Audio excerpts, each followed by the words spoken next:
Waalaikumsalam warahmatullahi wabarakatuh. Waalaikumsalam. Alhamdulillahi rabbil alamin wal 'aqibatu lil muttaqin wa la 'udwana illa 'alal zalimin. Wassalatu wassalamu ala sayyidil mursalin sayyidil wujud al-mawjud likulli mawjud sayyidina wa habibina wa adimuna aslul wujud Muhammadin sallallahu alaihi wasallam wa ala alihi wa ashabihi al-mahbub ila yaumil qiyamah. Hadratul mukarramin, para alim, para ulama, para asatid, bapak-bapak, ibu-ibu segenap jemaah Majelis Nurul Hidayah yang tak dapat kami sebut satu persatu nama, pangkat dan gelarnya, namun tidak mengurangi rasa hormat kami pada kesempatan yang berbahagia ini, yang insya Allah kesemuanya akan mendapat ma'unah dari Allah Subhanahu wa ta'ala. Salawat dan salam semoga tetap terlimpahkan terhadap junjungan kita Nabi Agung, Nabi besar Muhammad Rasulullah sallallahu alaihi wasallam, yang tiada henti-hentinya selalu memikirkan umatnya, bahkan sampai dia lupa untuk memikirkan dirinya sendiri, memikirkan keluarganya dan yang lainnya. Begitu agung, begitu mulianya, begitu cintanya kepada umatnya, sampai-sampai beliau tidak mau masuk ke surga Allah sebelum umatnya masuk ke dalamnya. Tentu kita sebagai umat yang baik, kita sebagai umat yang cinta juga kepada Rasulullah sallallahu alaihi wasallam, tidak akan pernah henti-hentinya membaca salawat kepadanya, dengan harapan dengan kita banyak membaca salawat kita akan mendapatkan syafaat dari beliau nanti di hari kiamat. Hadirin yang dimuliakan Allah Subhanahu wa ta'ala, sudah menjadi seharusnya, sudah menjadi sepantasnya setiap makhluk yang diciptakan oleh Allah Subhanahu wa ta'ala di muka bumi ini, baik itu makhluk yang sifatnya hanya merupakan untuk kebutuhan makhluk yang lain, ataupun makhluk yang memang diberi tanggung jawab oleh Allah Subhanahu wa ta'ala untuk mengelola bumi ini, untuk pula menyembah kepada penciptanya. Dari makhluk yang paling kecil sampai makhluk yang paling besar, dari makhluk yang tidak berakal sampai makhluk yang berakal, semuanya tidak lepas dari pengawasan Allah Subhanahu wa ta'ala. Hanya saja kalau makhluk itu hanya diciptakan oleh Allah sebagai pelengkap bagi makhluk yang lain, dia tidak akan dapat tanggung jawab nanti di hadapan Allah Subhanahu wa ta'ala. Beda dengan makhluk yang diciptakan Allah Subhanahu wa ta'ala, tetapi di dalamnya ada embanan, ada tugas yang maha agung seperti kita manusia. Wa ma khalaqtul jinna wal insa illa liya'budun. Dan tidak akan aku ciptakan jin dan manusia kecuali agar beribadah kepadaku, kata Allah di dalam Al-Quran. Apa artinya? Manusia tidak hanya sekedar diciptakan Allah seperti binatang yang lain, tidak seperti makhluk-makhluk yang lain, tetapi di samping penciptaannya ada tanggung jawab nanti ketika menghadap Allah Subhanahu wa ta'ala. Tugas manusia adalah memanfaatkan bumi Tugas manusia adalah menggunakan sebaik-baik mungkin kenikmatan yang diberikan Allah di muka bumi ini. Tetapi jangan lupa kata Allah, kami beri kekuasaan untuk mengelola bumi, tetapi di lain pihak engkau punya kewajiban, wa ma khalaqtul jinna wal insa illa liya'budun. Di samping tugasnya adalah sebagai pengatur bumi, inni ja'ilun fil ardi khalifah. Dari ayat ini kita dapat mengambil kesimpulan, kalau makhluk lain meninggal, udah selesai, tidak ada tanggung jawab. Tetapi ketika itu manusia, ketika dia telah meninggalkan dunia, maka nanti tidak akan sampai di situ saja, tetapi dia harus mempertanggungjawabkan apa yang dia lakukan ketika di dunia, apa yang telah ia perbuat ketika hidup di dunia, baik dia melakukan kebaikan ataupun melakukan keburukan, baik itu yang umurnya pendek ataupun yang umurnya panjang, semuanya tidak terlepas dari tanggung jawab ketika menghadap Allah Subhanahu wa ta'ala. Makanya di dalam sebuah hadis dijelaskan yang diriwayatkan oleh Abi Barzah Nablah. Di dalam hadis ini dijelaskan apa kata Rasulullah, la tazulu qadama abdi, tidak akan pernah bergeser kedua kaki seorang hamba, hatta yus'alu, sehingga dia nanti di padang mahsyar itu di yaumil kiamah ditanya oleh malaikat, paling tidak pertanyaannya 4 perkara. Jadi kata Rasulullah, di padang mahsyar nanti di hari kiamat, seorang hamba tidak akan pernah dia bergeser kecuali ditanya dulu 4 perkara. Apa yang pertama? Yang pertama adalah an umrihi fima afna, yang akan ditanya oleh malaikat dari umurnya, umur yang pendek, umur yang panjang ketika ada di dunia, akan ditanya oleh malaikat fima afna, kemana kau gunakan umurmu itu. Kalau dia berumurlah misalnya 60 tahun, 60 tahun umurmu itu apa saja yang kau lakukan? Sholat 5 waktumu kau kerjakan apa tidak? Puasamu di bulan Ramadan kau kerjakan apa tidak? Tugasmu selama kau hidup, mulutmu yang diciptakan Allah dikasih lidah sehingga bisa berbicara, bicara apa saja yang telah engkau keluarkan dari lidahmu. Kaki yang telah dicukupkan oleh Allah sehingga bisa melangkah, dilangkahkan kemana saja kakimu. Tangan yang bisa memegang dan sebagainya digunakan kemana saja, apa saja yang kau pegang ketika hidup. Apakah kau memegang Al-Quran, kau gunakan matamu untuk melihat, kau gunakan lisanmu untuk selalu melafazkan kalam-kalam Allah, atau justru sebaliknya? Ketika tangan digunakan kepada hal kebaikan, kaki digunakan kepada kebajikan, mata melihat sesuatu yang diperintahkan Allah, kuping dihindarkan dari mendengar yang dilarang Allah Subhanahu wa ta'ala, maka insya Allah pertanyaan pertama orang itu akan lolos. Umur ternyata banyak digunakan kepada kebaikan. Kalau umur 60 tahun digunakan 40 tahun atau 50 tahun, lebih-lebih 60 tahun digunakan semuanya untuk ibadah, maka itulah orang yang sangat beruntung nanti ketika menghadap Allah Subhanahu wa ta'ala. Itu yang pertama. Yang kedua, wa an ilmihi bima amila bihi, yang akan menjadi pertanyaan dari ilmu yang dimilikinya itu, bagaimana dia mengamalkan ilmunya. Saudara-saudaraku kaum muslimin yang dimuliakan Allah, menuntut ilmu itu merupakan sebuah kewajiban bagi orang Islam laki-laki dan perempuan.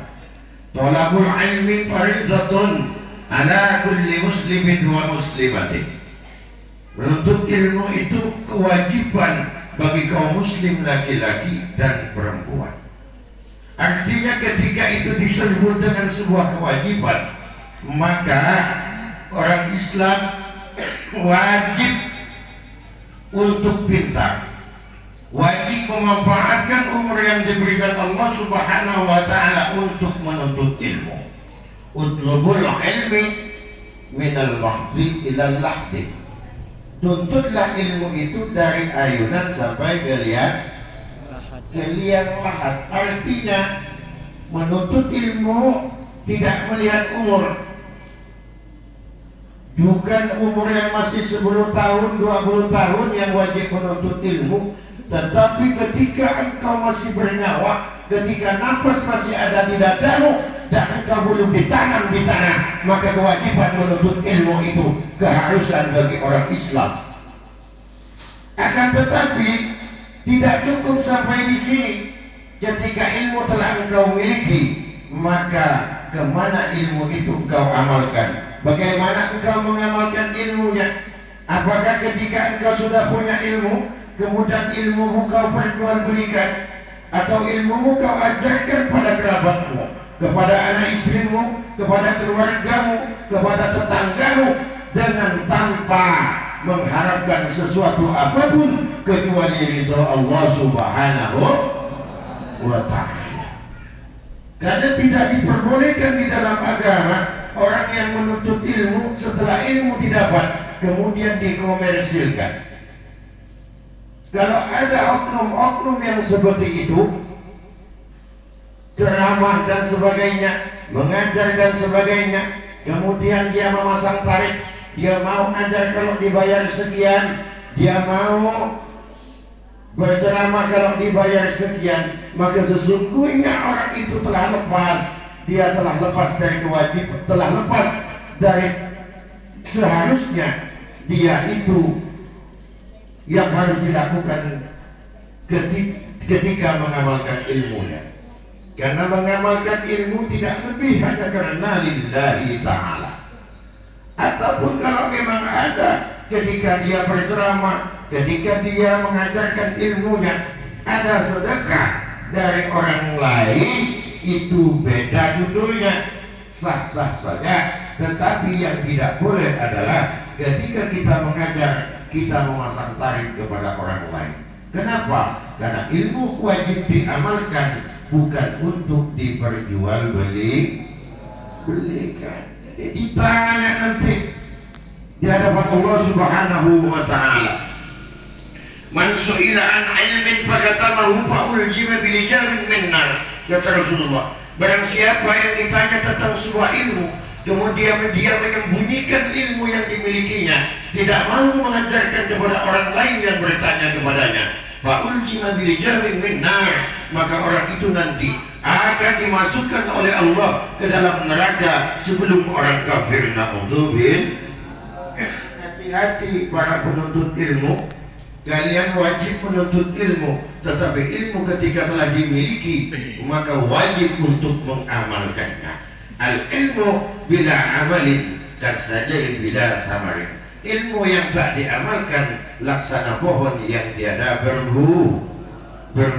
Pohon kalau tak berbuah tak ada gunanya kecuali ditebang, dipotong-potong pakai sisok, baru dikapak, jadikan kayu itu saja gunanya. Itu yang kedua. Yang ketiga, wa min malihi min aina iktasabahu wa nafaqatuhu. Tadi di depan kalau masalah umur pertanyaannya satu, ketika ilmu pertanyaannya juga satu, tapi ketika menyangkut pertanyaan tentang harta maka pertanyaannya dua, kata Rasulullah. Min aina iktasabahu wa nafaqatuhu. Dari mana kau dapatkan harta yang kau tumpuk-tumpuk itu? Dari mana kau dapatkan dan kemana kau gunakan harta itu? Itu pertanyaan nanti oleh malaikat di padang mahsyar.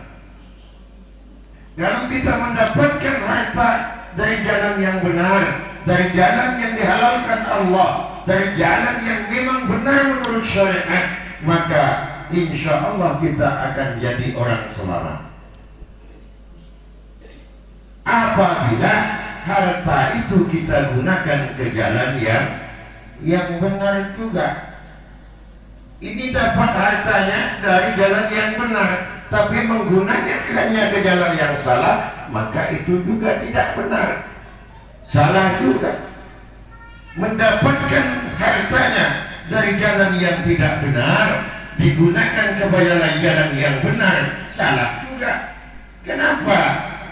Karena orang bersedekah ke masjid, bersedekah ke madrasah, bersedekah kepada orang miskin, tetapi harta yang didapatkan dari hasil judi, dari hasil main kolok-kolok dan sebagainya, dari barang-barang haram, itu kata ulama tak lebih seperti perumpamaan orang mencuci pakaian dengan air kencing. Tahu air kencing? Air kencing itu suci apa najis? Najis, tapi dicucikan ke pakaian kotor. Pakaian yang kotor dicuci dengan air kencing, makin bersih apa makin bau? Makin bau, sama. Maka ketika engkau ingin bersedekah, ketika ingin engkau menyumbang tentang kebaikan kepada orang lain dengan hartamu, maka upayakan apa yang kau sedekahkan itu adalah hal-hal harta yang bersih, yang terbebas dari harta-harta haram. Karena nanti dari mana engkau dapat, kemana engkau gunakan, kalau harta itu tadi dipertanyakan oleh Allah Subhanahu wa Ta'ala. Dulu di pengajian sebelumnya saya sudah pernah cerita, ada orang miskin, dia tidak punya apa-apa, hartanya untuk menghidupi anak istrinya itu dia hanya punya kapak. Tahu kapak? Tahu kapak yang pemegangnya itu apa namanya?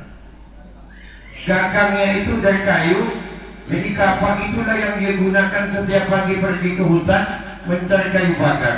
Setelah dapat kayu bakar, dibawa pulang ke rumah, dijual oleh istrinya ke pasar, dapat duit cukup hanya untuk makan. Itulah yang dibelanjakan hari-hari. Tiba-tiba di kampungnya ini kan ada orang yang sangat kaya. Dia punya anak banyak, punya istri cantik-cantik, dan hartanya juga banyak. Jadi ketika akan meninggal, dia berwasiat kepada istrinya, istriku, kalau aku meninggal nanti, siapa yang mau menemaniku di dalam kubur selama 40 hari 40 malam, maka aku akan menghibahkan separuh dari hartaku kepada orang itu. Kalau katakanlah hartanya 20 miliar, berarti kalau separuh 10 miliar yang mau dikasihkan, asal ada yang menemani di dalam kubur 40 hari 40 malam. Ketika orang kaya itu meninggal, disiarkan wasiatnya siapa yang mau.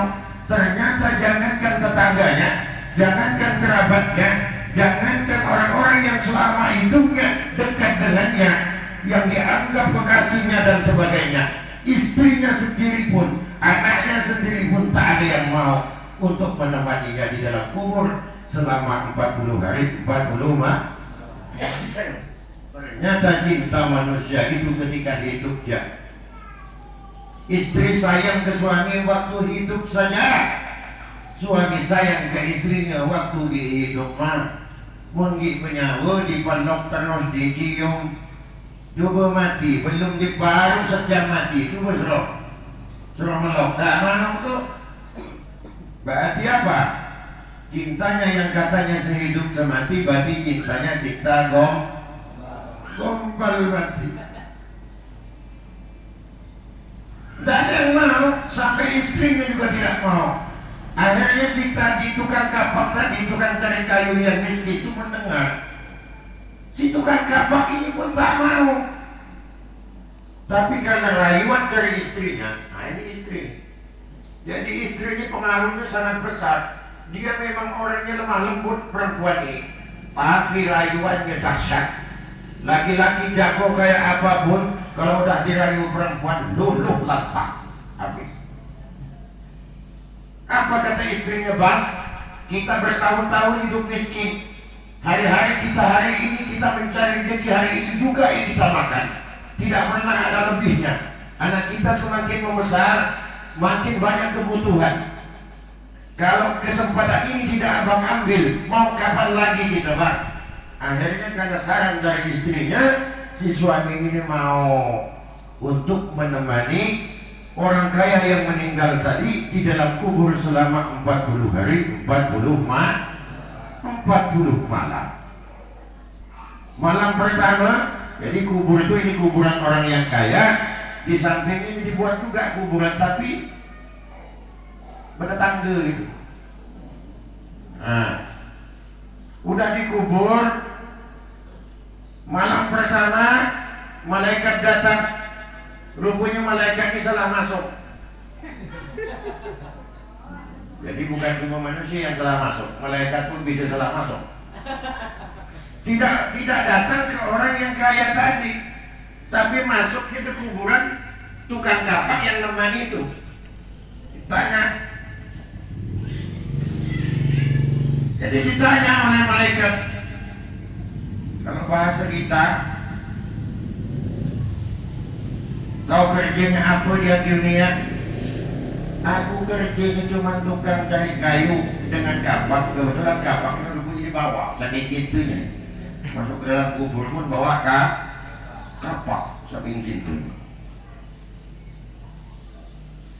Ditanya, oh ini kau gunakan untuk mencari rezeki untuk anak istrimu dengan kapak ini? Ya, cerita bukan kapak tadi.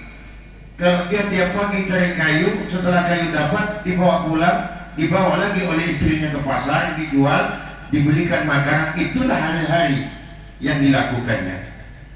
Udah, besoknya datang lagi malaikat, lanjut pertanyaan.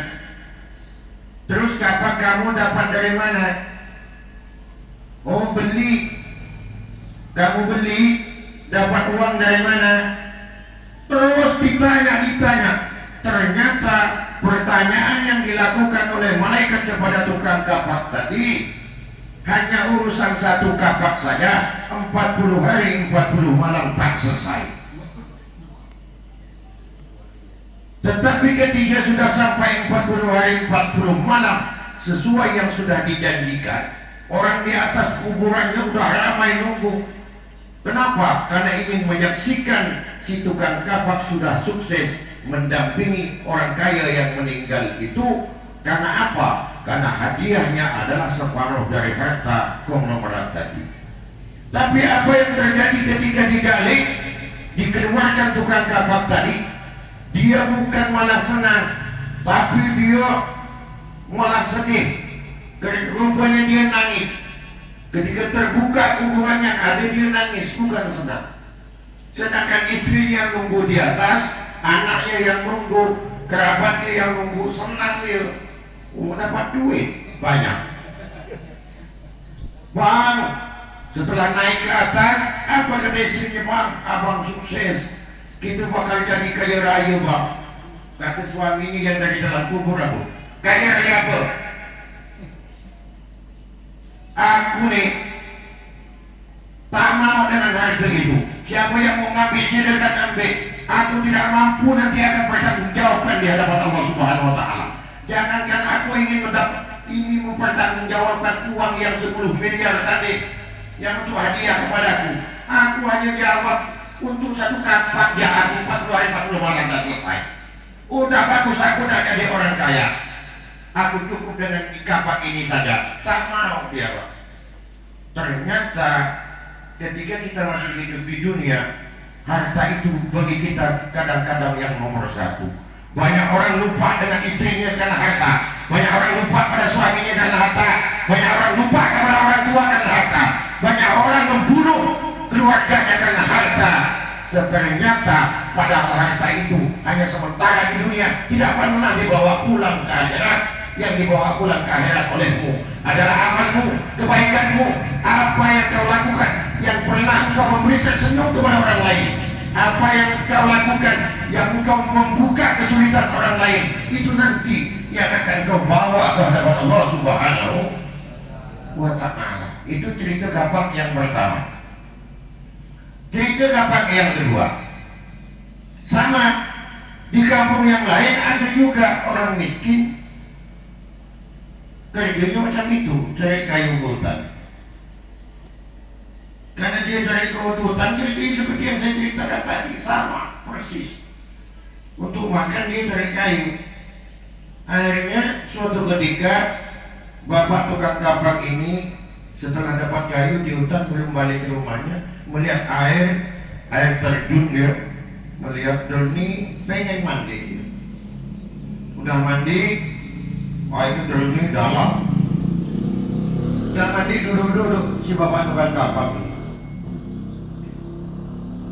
duduk, karena kapaknya ada di depannya ini,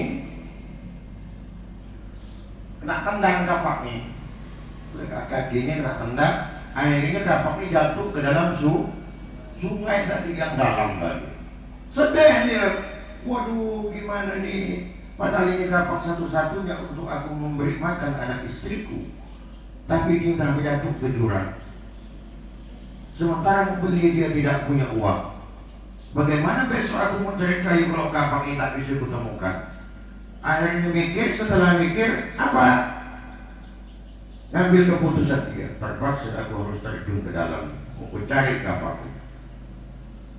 Ketika dia mau melangkahkan kakinya, tiba-tiba ada suara, ada malaikat manggil, Pak tukang kayu, ngapa kamu meloncat? Ditanya oleh malaikat, diceritakan, saya mau ngambil kapak saya yang jatuh ke dalam. Karena kalau kapak itu tak saya dapatkan, besok saya tak bisa cari kayu untuk dijual untuk beli makan anak istri saya. Waduh, kau tahu enggak, jurang ini dalam. Kalau kau meloncat ke dalam, bukan kapak yang kau dapatkan, tapi kau akan mati hanya terbawa air. Udah, kau diam sini, aku yang ambil. Akhirnya nyelam malaikat ini, masuk. Muncul malaikat, tiba-tiba bawa kapak pakai gagang perak. Ini kapak kamu. Apa kata tukang kapak tadi? Tukang cari kayu? Bukan. Ini gagangnya perak, bukan punya aku ini. Dah ditaruh kapak yang bergagang perak. Terjun lagi malaikat ke dalam. Bawa kapak lagi, bergagang emas. Ini kapakmu. Kata tukang kayu tadi, bukan. Kapak itu gagangnya kayu mah. Jelek mana gagangnya tuh? Bukan ini. Udah taruh malaikat di depan tukang kayu tadi. Terjun lagi malaikat ke dalam. Tiba-tiba bawa kapak bujur bergagang kayu yang punya dia itu. Ini ke kapak kamu? Iya, ini kapakku, bukan yang dua ini. Karena kejujurannya itu malaikat jatuh. Karena kamu sangat jujur, maka ketika kapak itu kasihkan kau semua. Kapak bergagang emas, bergagang perak, dengan kapak asli dia dikasihkan. Akhirnya karena dapat itu dia senang dan menjadi orang enak hidupnya. Kenapa? Kan, wah kapak gagangnya emas, mau berapa kilo? Enak hidupnya. Akhirnya tersiar kemana-mana. Si tukang cari kayu yang hanya dengan kapak orang miskin itu menjadi orang kaya. Tidak lama si istri ngajak,